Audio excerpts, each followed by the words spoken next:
Hey everyone, and welcome back to the channel. Today, we're diving headfirst into a period of immense change and upheaval in American history, the antebellum period. Now, when we say antebellum, we're talking about the decades leading up to the Civil War, roughly from the 1830s to 1860. So buckle up as we explore Chapter 12 of Alan Brinkley's American History, Connecting with the Past. From the philosophical musings of transcendentalists to the unwavering voices of abolitionists, we'll uncover the stories of those who dared to challenge the status quo and ignite a fire for change. All right, let's kick things off with transcendentalism, shall we? Imagine a movement that urged individuals to break free from societal constraints and embrace their own intuition, their own connection to something bigger than themselves. That's transcendentalism in a nutshell. At the heart of this movement were thinkers like Ralph Waldo Emerson and Henry David Thoreau, two dudes who really knew how to rock a beard and contemplate the meaning of life. Emerson, with his essay Self-Reliance, became like the philosophical hype man of his time, encouraging people to trust their own instincts, reject conformity, and embrace their individuality. He believed in the inherent goodness of humanity and the power of the individual to tap into a higher spiritual truth. Thoreau, on the other hand, took Emerson's ideas and ran with them, literally, into the woods of Walden Pond.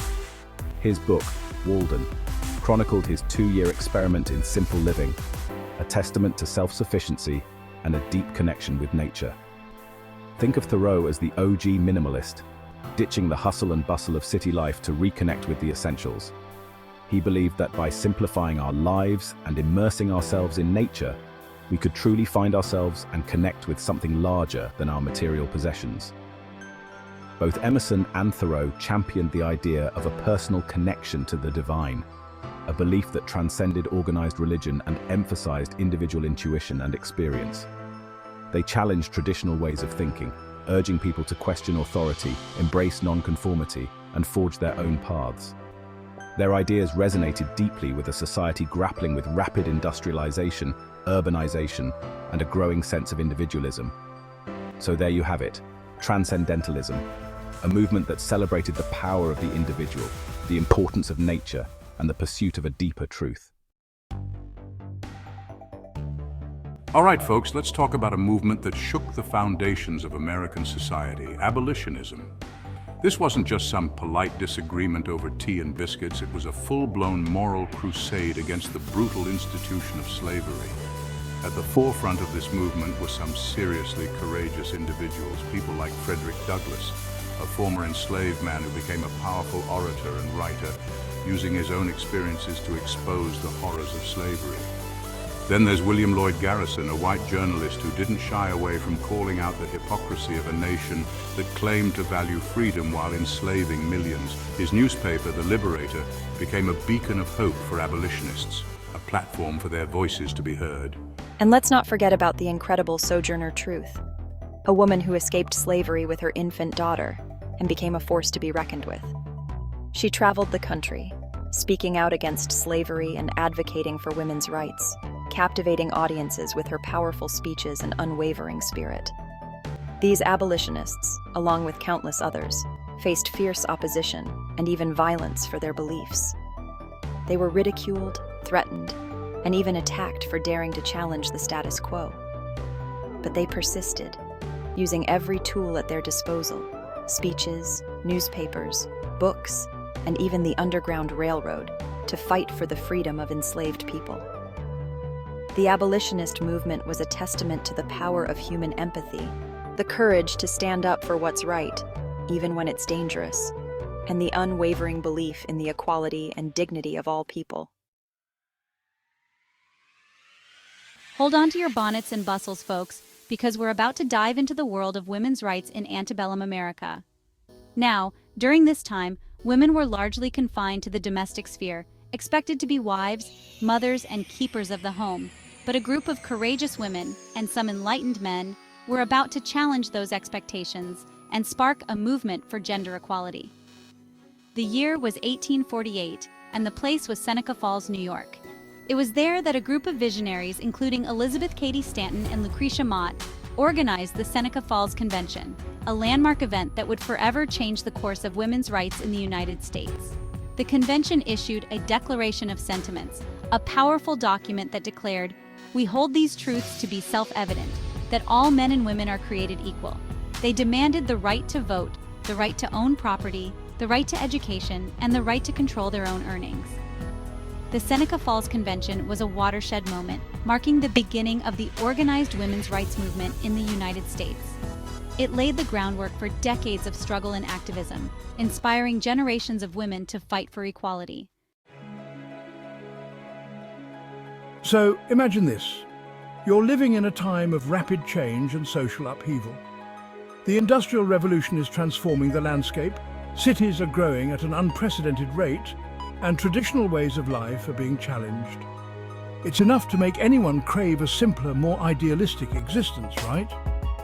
Well, that's exactly what led to the rise of utopian communities in antebellum America.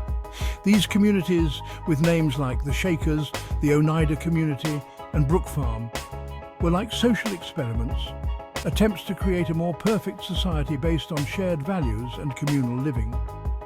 The Shakers, known for their simple lifestyle, craftsmanship, and ecstatic religious practices, believed in celibacy and equality between the sexes.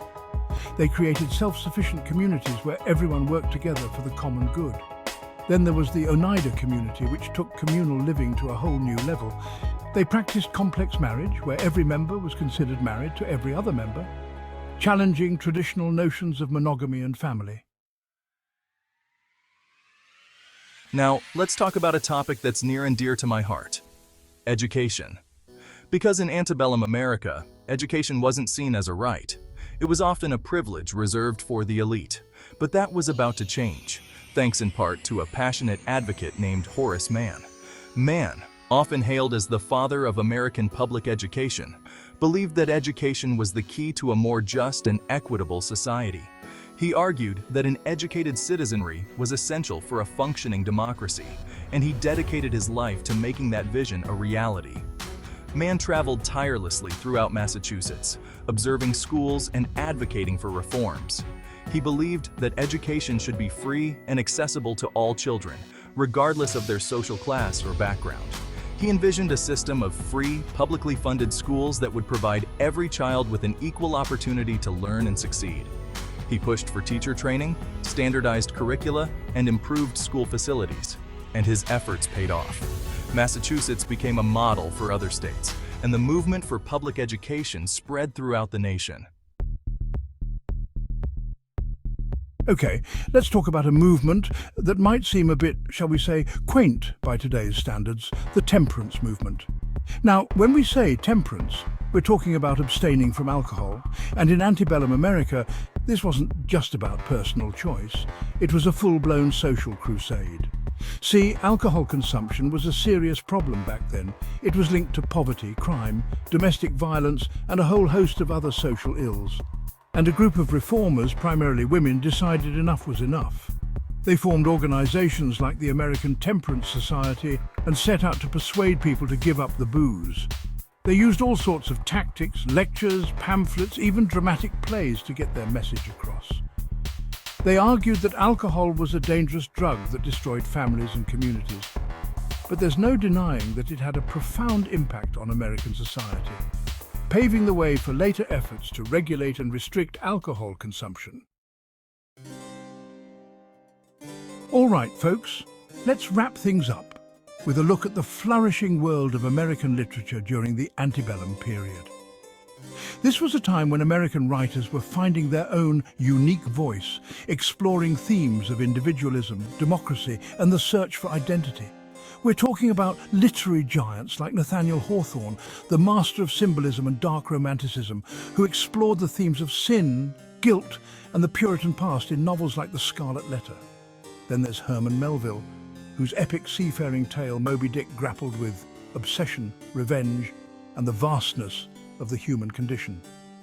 And let's not forget about Walt Whitman, the poet of democracy, whose groundbreaking work, Leaves of Grass, celebrated the common man, the beauty of the natural world, and the boundless possibilities of the human spirit. These writers helped to shape the landscape of American literature, creating works that were both deeply personal and profoundly universal. That was a whirlwind tour through antebellum America. We've covered a lot of ground today, from the philosophical musings of transcendentalists to the courageous activism of abolitionists and women's rights advocates. It's incredible to think about how the ideas and movements of this era continue to shape our world today. Thanks for joining us on this journey through antebellum America. Don't forget to like, subscribe, and hit the bell icon for more historical insights. See you next time.